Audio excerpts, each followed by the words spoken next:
Daremos início hoje, meus irmãos, a uma série de estudos cujo título é Autoconfrontação. Nós vamos, nas próximas quintas-feiras, meditar a palavra de Deus sobre como podemos desenvolver a nossa espiritualidade. Nós teremos 8 estudos a respeito de princípios das Escrituras e em seguida, depois desses 8 estudos, nós vamos ver casos de situações corriqueiras que pode acontecer na nossa vida e como lidar nessas situações. Nós vamos ver sobre conflitos, sobre relacionamentos interpessoais, conjugais, entre pais e filhos. Nós vamos ver sobre lidar com depressão, ansiedade, preocupação. Como a palavra de Deus nos ajuda.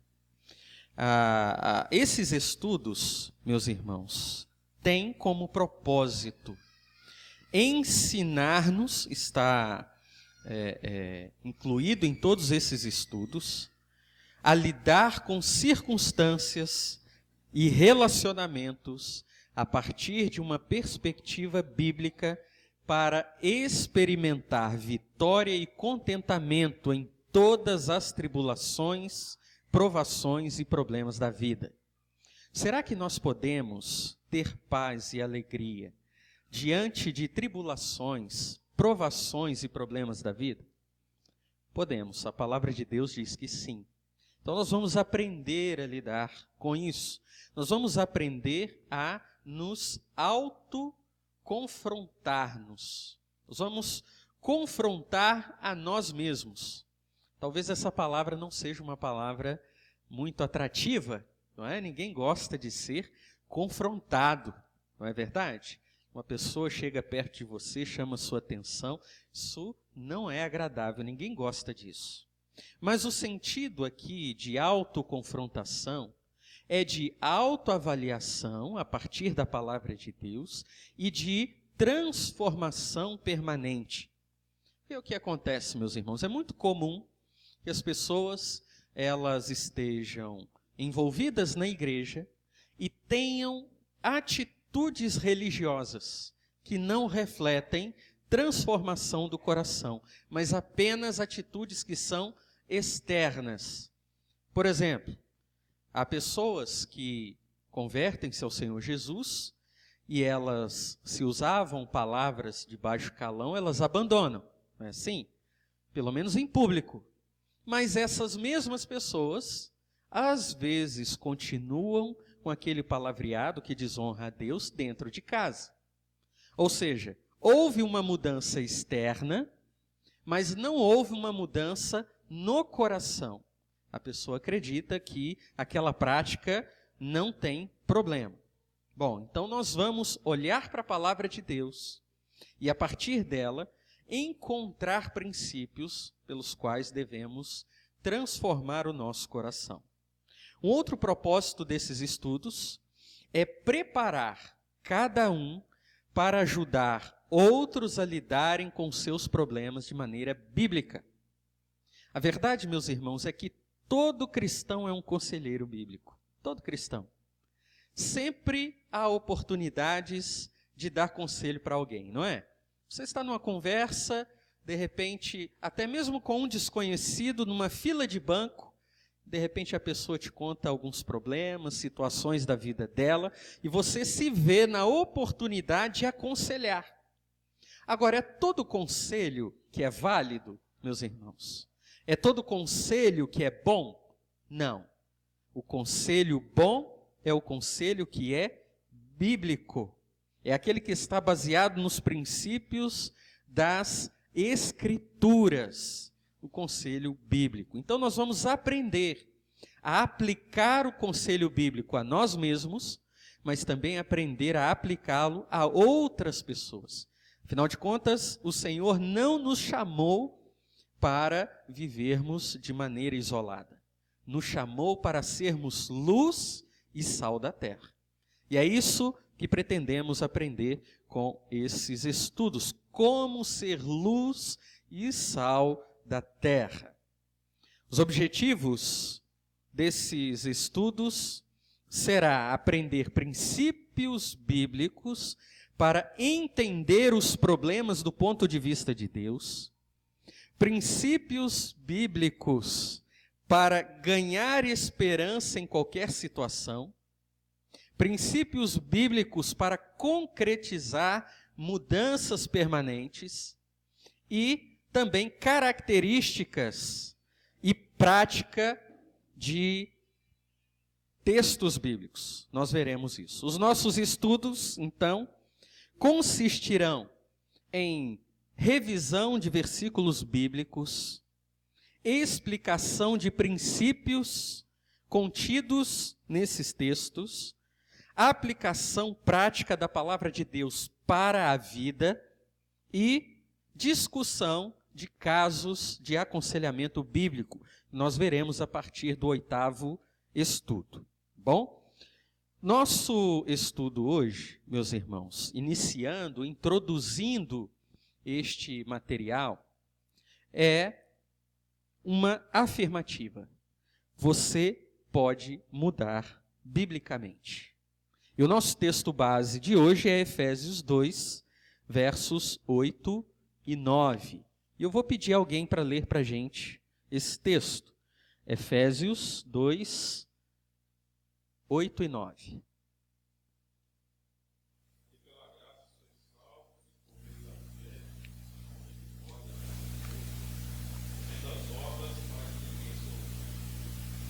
Muito bem. Meus irmãos, é possível alguém ser transformado? Sim, não é? É possível que alguém mude completamente da água para o vinho? É possível. A partir de quem? A partir de Cristo Jesus. Porque pela graça sois salvos por meio da fé. Isto não vem de vós, é dom de Deus, não vem das obras para que ninguém se orgulhe. No nosso estudo de hoje, nós vamos relembrar sobre o Evangelho da Graça. Precisamos tratar sobre isso, reforçar essas verdades. Porque o Evangelho, meus irmãos, não é apenas útil para a conversão. Tem muita gente que acredita sim, que o Evangelho serve para a conversão. Depois que a pessoa se converteu, aceitou a Cristo como seu Salvador, ela está salva, então agora ela não precisa mais do Evangelho. Isso não é verdade. O Evangelho é necessário na vida do cristão todos os dias. Para quê? Para que os cristãos sejam transformados de maneira bíblica.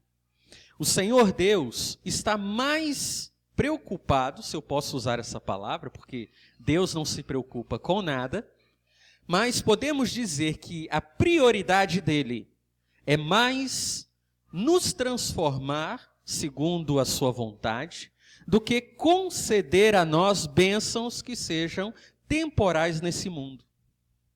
Deus tem poder para fazer todo mundo rico, não tem, meus irmãos? E por que ele não faz? Porque a prioridade de Deus não é aquilo que é temporal, mas uma transformação que é para a vida eterna. Nós temos aí no material o primeiro quadro, vocês estão vendo aí. Vocês vão perceber que à medida que nós formos estudando, nós temos aí afirmações, conceitos e textos bíblicos, tá bom? Alguém leia para a gente o conteúdo do primeiro quadro aí, sem citar os versículos, apenas o conteúdo aí.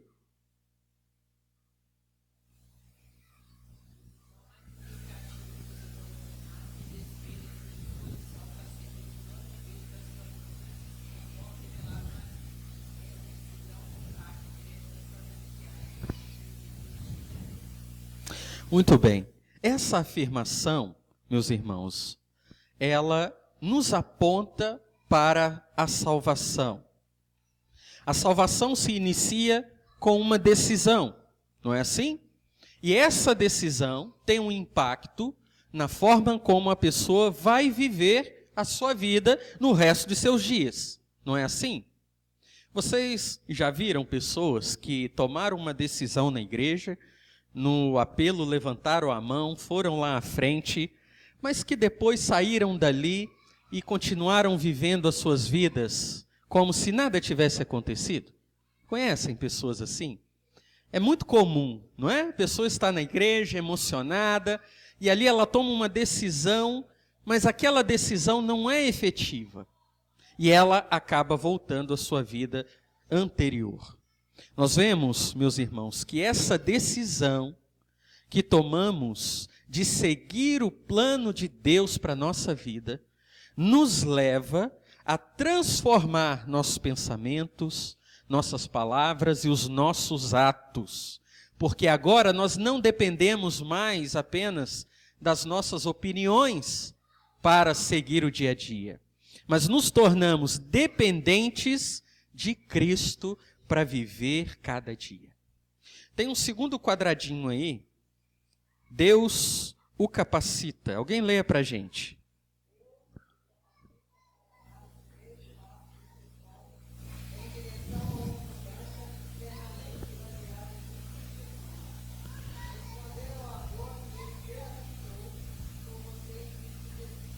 Olha só, meus irmãos, quem nos capacita a vivermos para Cristo? É o próprio Deus. Alguém tem em si mesmo condições de obedecer a palavra de Deus e de viver para Deus? Ninguém tem. Não é assim? Nossas inclinações são para nos afastar do Senhor, de sua palavra e de sua vontade. Então, o Senhor dá o primeiro passo. Ele vem até nós, nos capacita espiritualmente e nos traz mudanças permanentes baseadas em sua palavra. Quando nós falamos em mudança permanente, transformação permanente, nós não estamos falando aqui, meus irmãos, de fazer coisas diferentes, de apenas mudar hábitos ou mudar a disposição emocional com relação a Deus. Não. Mudança permanente envolve transformação do coração. Veja, nós já num dos estudos, em um estudo uma vez, demos o exemplo, né? De uma macieira. Imagine uma macieira, digamos que aquela árvore ali em frente fosse um pé de maçã. Todo ano desce maçãs belíssimas, vistosas, não é? Vermelhinhas. E aí, num ano, ela não deu maçã. Só que aí as pessoas passam na rua e ficam na expectativa, né? Por que ela não deu maçã esse ano? E então, alguém da vizinhança teve uma ideia. Foi lá na feira, comprou as maçãs mais bonitas, comprou alguns grampos e pendurou várias maçãs no pé de maçã, na macieira. A princípio, a macieira ficou bonita, né? Cheia de maçãs. Mas o que aconteceu em seguida? A maçã murchou, apodreceu e caiu. Será que pendurar maçãs resolveria o problema? Não. Se aquela macieira não dava maçãs, ela tinha algum problema.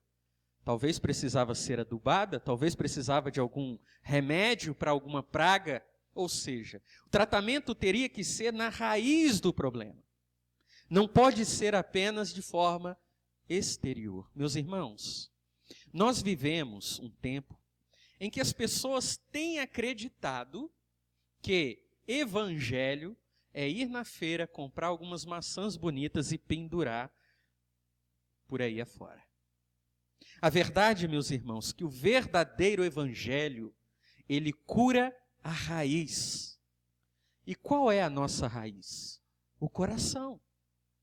Se nós não estamos dando maçãs vistosas como fruto do Espírito, não é mudando apenas as nossas práticas externas que o problema será resolvido. Nós precisamos de um tratamento mais profundo. Por exemplo, uma pessoa que ela tem a mania de mentir. Vocês sabem que mentir vicia, né? A pessoa que mente muito, o cérebro inverte a catraca, gira ao inverso. Ela não consegue parar de mentir. E às vezes ela mente até quando, entre aspas, não precisa. O que acontece? Essa pessoa pode ser incentivada a mudar os seus hábitos, a parar de mentir. Mas se não for tratado o problema que há no coração, será que ela vai permanecer sem mentir por muito tempo? Não vai. Ela vai acabar mentindo de novo. A transformação não vai ser permanente.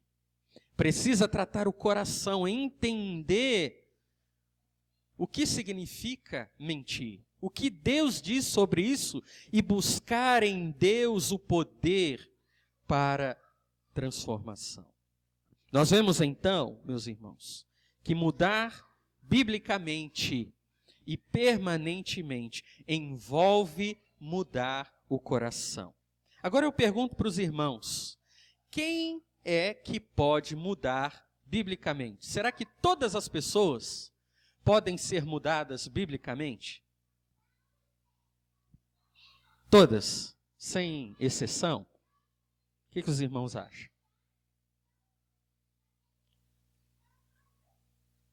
Pode falar, meu irmão.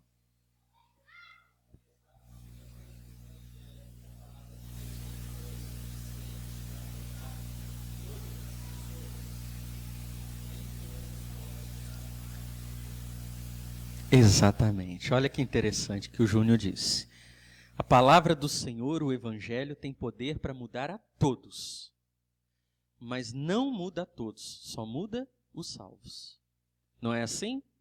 Então, meus irmãos, cabe a nós esperar que todas as pessoas tenham atitudes bíblicas. Não. Quem deve ter atitudes bíblicas? Apenas os salvos, porque só os salvos foram capacitados espiritualmente para serem transformados. A transformação ocorre nos salvos. E a salvação, que é de graça, meus irmãos, nos concedida por Deus, envolve desenvolvimento. O que isso quer dizer? Nós somos salvos, não é? É uma ação soberana de Deus. O Senhor vem até nós, abre os nossos olhos, o Espírito nos convence do pecado, da justiça, do juízo. Nós cremos em Cristo. Estou salvo. Pronto, acabou? Não. Eu preciso desenvolver essa salvação, para que a minha vida se torne uma vida virtuosa, que glorifique a Deus. E então desenvolver essa salvação vai depender, meus irmãos, do meu compromisso e da minha decisão diante do Senhor. Tem gente que crê em Cristo e permanece bebê na fé até o último dia. Não tem? Não cresce, não amadurece, não se desenvolve. Será que é esse o desejo de Deus? Você, por acaso, já pensou assim? Ou até mesmo já falou para alguém ou já ouviu de alguém? Quando o filho da gente cresce, né? A gente fica com saudade daquele tempo de bebê. Aí a gente pega as fotos, né? Outro dia eu falei para o Felipe, vimos uma foto dele com 3 aninhos. Falei, Felipe, se você tivesse 3 aninhos até hoje, era tão bom. Ok, a gente fala sim, com saudosismo, né? E tudo bem. Mas se o filho da gente, de fato, não crescer, a gente vai estranhar, não é? A gente vai ter que procurar um médico, tem alguma coisa errada. A verdade é que nós desejamos o crescimento e o desenvolvimento dos nossos filhos. Não é assim? Por mais que a gente sinta saudade daquele tempo, não é? Nós desejamos isso, porque isso significa que eles estão saudáveis. Meus irmãos, Deus deseja de nós uma espiritualidade que seja saudável. Nós não podemos permanecer imaturos e estagnados na fé, porque Deus nos deu capacitação espiritual para desenvolvermos a nossa salvação. Então precisamos, meus irmãos, pensar sobre isso. Como o nosso estudo como um todo tem como título autoconfrontação, nós já começamos com uma autoconfrontação. Analisando a sua vida agora, pense na sua espiritualidade. Você acredita que tem desenvolvido a sua salvação? Pense sobre isso. Não precisa responder em voz alta. Autoanálise. A pergunta talvez seja: o evangelho que te impactou um dia, continua te impactando todos os dias?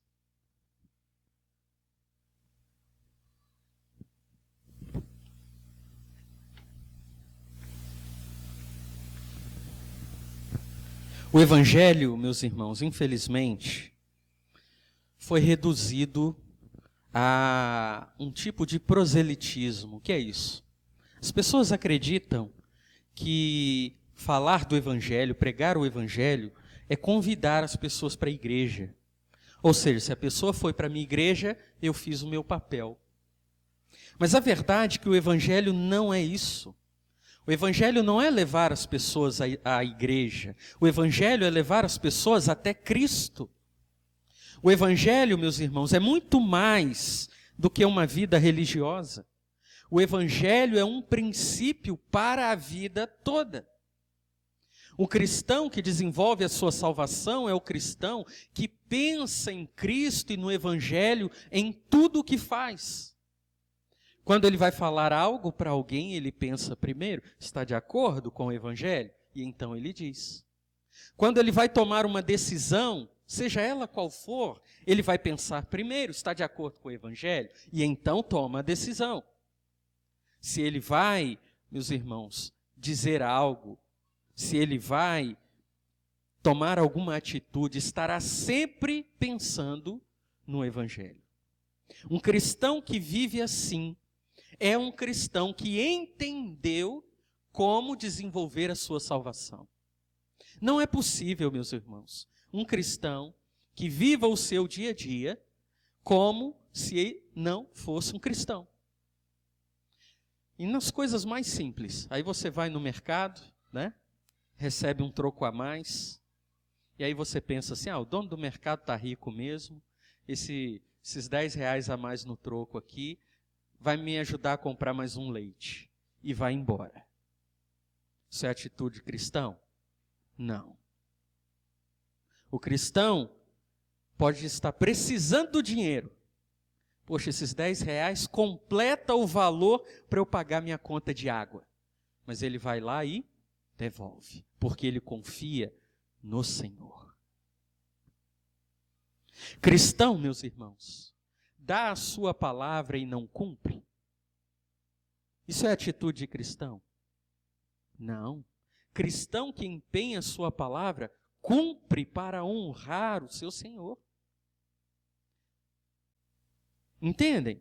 Agora, por que por vezes nós falhamos nessas coisas pequenas? Porque nós nos esquecemos do evangelho com muita facilidade. Então precisamos entender, meus irmãos, que o desejo do Senhor é que nós desenvolvamos a nossa salvação para a glória dele. E nós temos o primeiro princípio bíblico dos nossos estudos. Você tem aí um quadrado, não é? Com o princípio bíblico número 1. Eu vou ler aí as 2 primeiras frases. Depois você pode ler o resto em casa. O padrão de Deus é de perfeição, e você não o pode alcançar por esforço próprio. Você não pode salvar a si mesmo, nem depender de outro ser humano qualquer para redimi-lo. Nós temos aqui um princípio bíblico.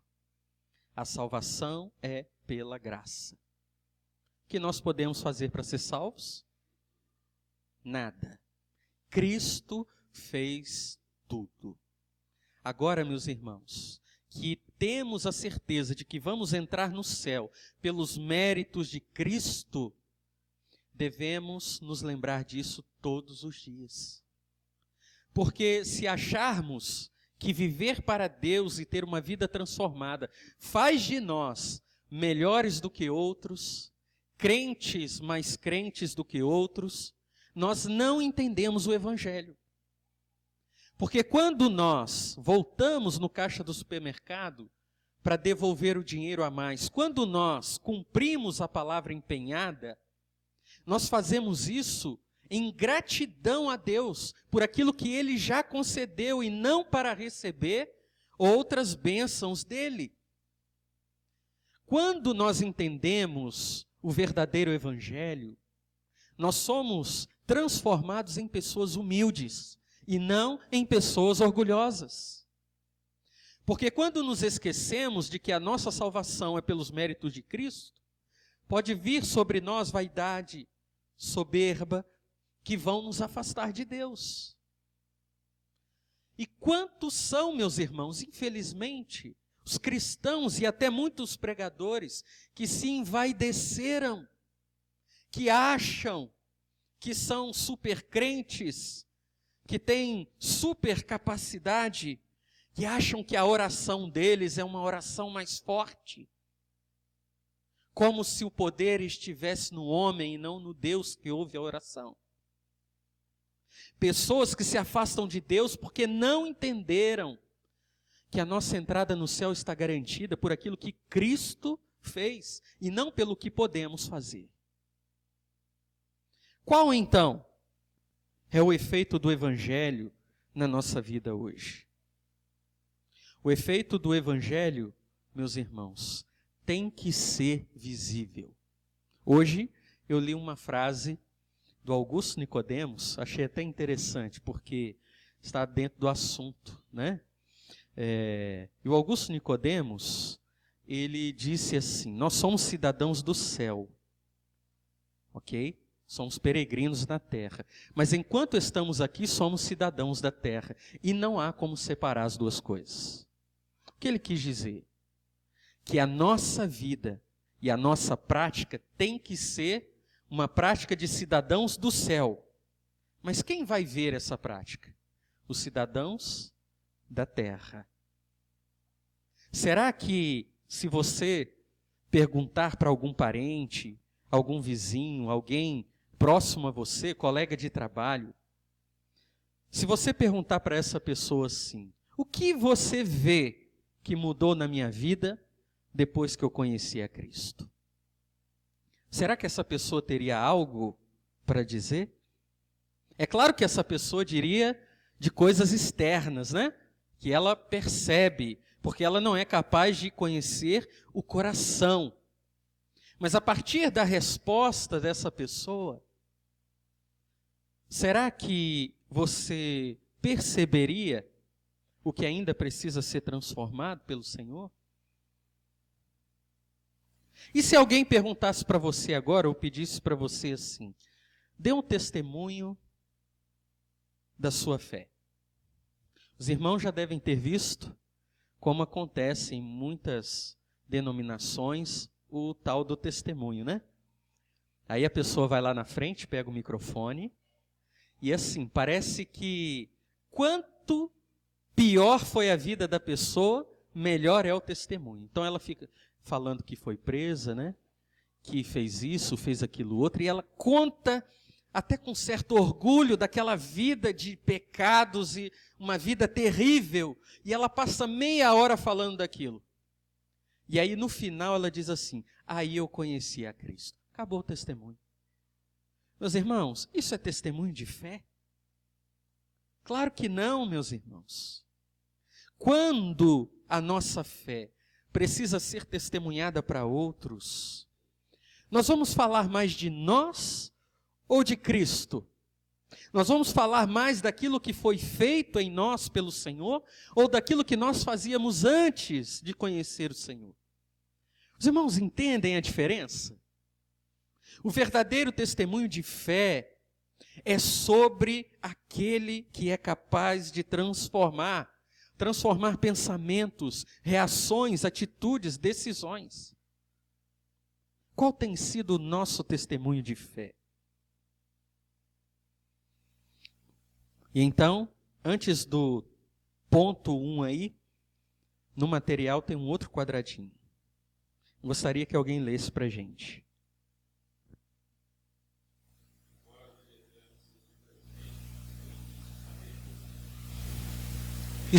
Isso aí. Isso é verdade, meus irmãos? Embora a vida eterna seja um presente, muitos a rejeitam. Isso é verdade? A vida eterna é um presente. E as pessoas não querem. Não é assim? Nós vamos então partir para alguns pontos aqui para estabelecer alguns princípios e práticas que relacionam evangelho, salvação pela graça e vida diária. O primeiro ponto aí diz assim: se você ainda não estabeleceu um relacionamento pessoal sincero, honesto, puro e genuíno com o Senhor Jesus Cristo, você tem um problema espiritual que somente Deus pode resolver. Fora desse relacionamento com Jesus, você está.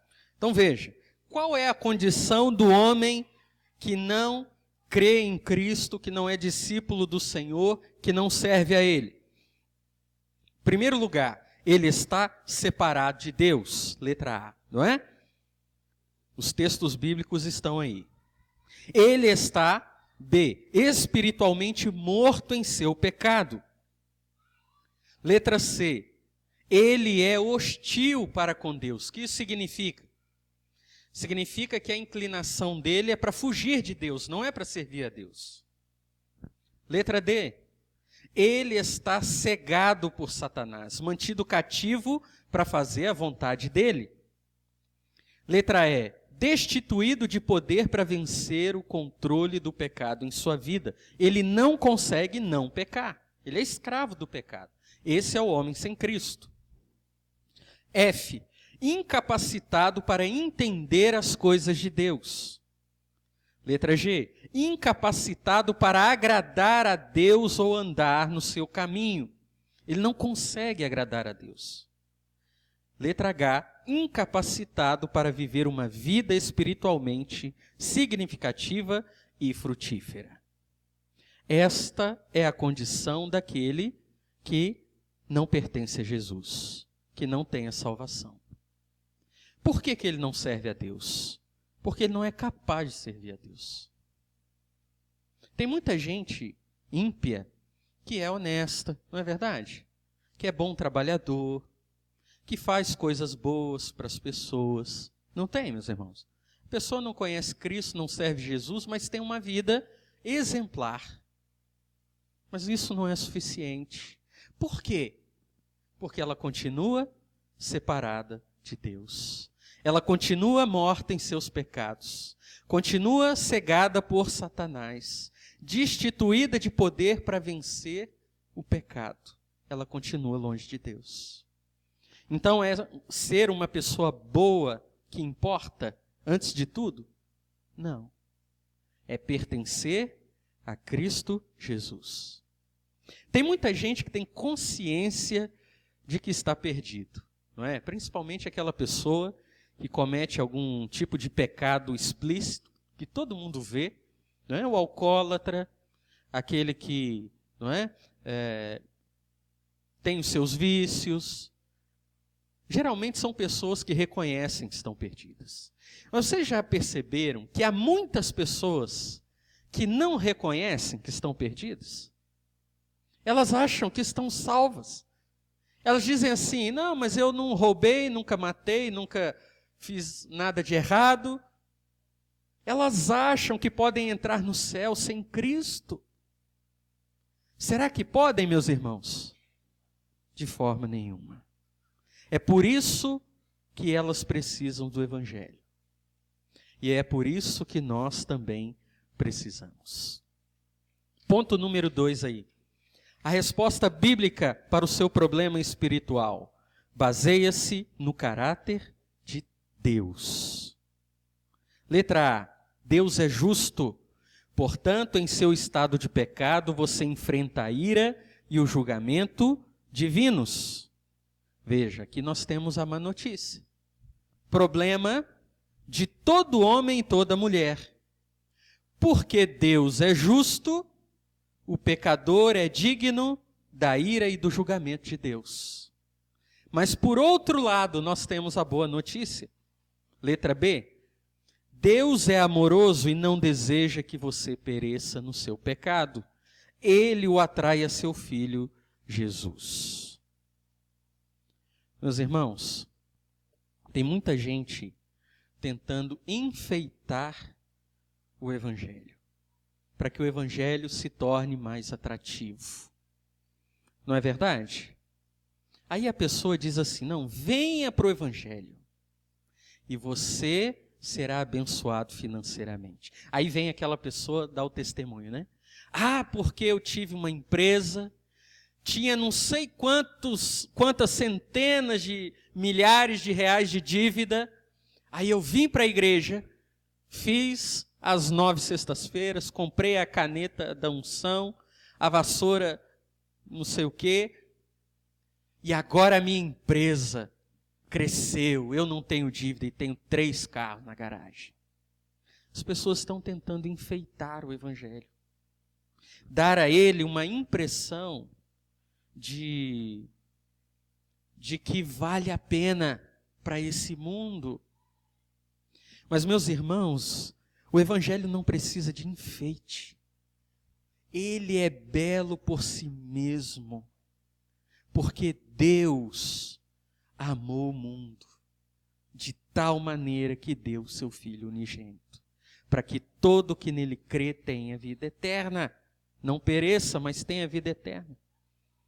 O Evangelho é maravilhoso, do início ao fim, nos lembra que somos pecadores dignos da ira, do julgamento divino, mas nos lembra que servimos e pertencemos a um Deus de misericórdia. Nos lembra, meus irmãos, que nós não somos melhores do que ninguém, porque o que nos diferencia daquele que passa lá fora sem Cristo é apenas que nós fomos perdoados, mas somos tão pecadores quanto. Aí nós olhamos as pessoas e pensamos, como aquele fariseu que estava orando perto do publicano, né? Jesus conta essa história, ele bate no peito e diz, graças a Deus que eu não sou pecador como esse publicano. E aí o publicano não tem coragem nem de olhar para o alto. Senhor, tem misericórdia de mim porque sou pecador. Aí Jesus pergunta, quem saiu justificado? O fariseu ou o publicano? Meus irmãos, nós não somos melhores, maiores, porque parecemos mais com Cristo. Na verdade, buscamos parecer mais com Cristo, porque Ele é o maior. Porque Ele é o Senhor e se deu por nós. Terceiro ponto aí, a resposta para o seu problema espiritual encontra-se no Filho de Deus, Jesus Cristo. Letra A, pelo seu amor gracioso e misericordioso, Deus deu o seu Filho unigênito Jesus como a única resposta para a sua condição espiritual de perdido. Letra B, já que você não deveria ou não poderia salvar a si mesmo, nem fazer coisa alguma que merecesse o favor e a misericórdia de Deus, Jesus pagou o preço completo da sua redenção, morrendo na cruz. Letra C, por meio da ressurreição de Cristo dentre os mortos, Deus aceitou e aprovou a morte sacrificial do Senhor pelos seus pecados. Letra D, por meio de Jesus você pode, em primeiro lugar, obter perdão. Por meio de Jesus você pode, número 2, experimentar um novo nascimento. Você é nova criação. As coisas velhas já passaram, eis que tudo se fez novo. Terceiro, você pode receber a vida eterna. Quarto, você passa a ter acesso a Deus. Quinto, você se torna um membro da família de Deus. Sexto lugar, você passa a entender as coisas de Deus. Olha, meus irmãos. Sétimo lugar, você torna-se uma nova pessoa, capacitada para viver de maneira nova. E oitavo lugar, você recebe poder para mudar. Evangelho que não transforma não é o evangelho de Jesus. Entendam isso. A salvação, meus irmãos, é mais do que a vida eterna no futuro. A salvação é para agora. O Senhor nos salva da inclinação que temos ao pecado dia após dia. Ele nos concede perdão, nos dá acesso ao Pai e nos dá poder para mudar. O Evangelho, então, é sobre gratidão pelo que Deus já concedeu. O Evangelho, então, não é sacrifício da nossa parte para pagarmos um pouco dos nossos pecados. O Evangelho é nos sacrificarmos e nos dedicarmos ao Senhor, porque Ele já nos deu a vida eterna. Evangelho não é facilidade de vida, não é solução de problemas terrenos. Evangelho é sobre viver para Jesus. Quarto e último ponto. Em busca para encontrar uma vida plena de satisfação, alegria e paz, você precisa entender a diferença entre o caminho do homem e o caminho de Deus. A Bíblia fala de dois caminhos, né? Letra A diz assim: a principal diferença está no fato de que o caminho do homem é orientado para o eu. Qual é o caminho do homem, meus irmãos? Ele procura agradar a si mesmo, confortar a si mesmo, confiar em si mesmo, satisfazer a si mesmo, perdoar a si mesmo. Já ouviram? Muito por aí? Fulano precisa se perdoar. Meus irmãos, isso é uma linguagem de um caminho mundano, humanista. O caminho do homem é exaltar a si mesmo, é amar a si mesmo. E a Bíblia descreve isso como o quê? Como velha natureza. É o que precisamos abandonar. Qual é então o caminho de Deus? Regenerá-lo e mudá-lo. De que maneira? Primeiro, despojando da velha natureza. Sabe o que isso significa, meus irmãos? Todos nós sempre temos algo que precisamos abandonar. Todos nós. Sempre temos algo a abandonar. E o Senhor, através do seu Evangelho, Ele vai nos despindo dessa velha natureza, tirando de nós essas práticas que desagradam a Deus. O caminho de Deus também é, letra B, regenerá-lo, revestindo da nova natureza. O que isso significa? Se nós sempre temos algo para abandonar, nós sempre teremos uma ação nova a fazer. Algo novo que precisamos passar a fazer. O caminho de Deus é regenerá-lo também, renovando o espírito da sua mente como parte de um processo contínuo de amadurecimento à semelhança de Cristo. Meus irmãos, o caminho de Deus sempre levará à transformação. É muito comum você ouvir as pessoas dizerem assim: eu sou uma pessoa de muita fé, eu tenho muita fé em Deus. Mas a fé dela é uma fé vazia, porque aí você olha para a vida da pessoa, a pessoa não muda, ela não é transformada. Ela era fofoqueira e ela continua fofocando. Ela falava mal da vida dos outros e ela continua falando mal da vida dos outros. A pessoa era ruim de paga, como diz por aí, né? E continua sendo ruim de paga. Não muda, não transforma. Não percebe que Cristo exige dela uma nova vida, ou melhor, Ele concede uma nova vida. A pessoa que conhece o verdadeiro Evangelho, meus irmãos, ela sempre será transformada. E o que precisamos então para mudar biblicamente?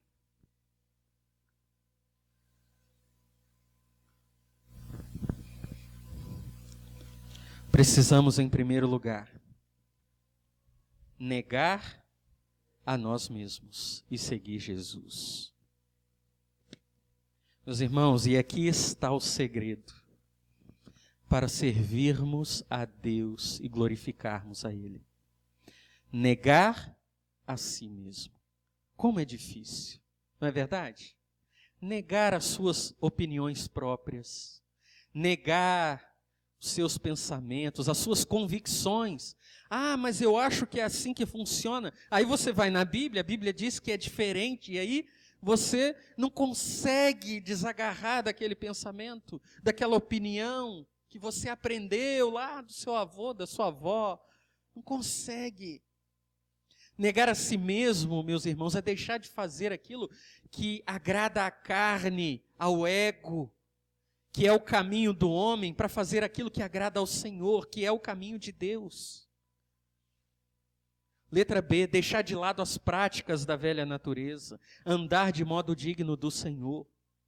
E letra C, agradar a Deus em todas as coisas. Eu citei agora há pouco João 3,16. É lindo, né? Só que às vezes as pessoas se esquecem de continuar o texto. Porque no verso 17 ao 19, diz assim: pois Deus enviou seu Filho ao mundo, não para que julgasse o mundo, mas para que o mundo fosse salvo por meio dele. Quem nele crê não é condenado, mas quem não crê já está condenado. Vai ser condenado ainda?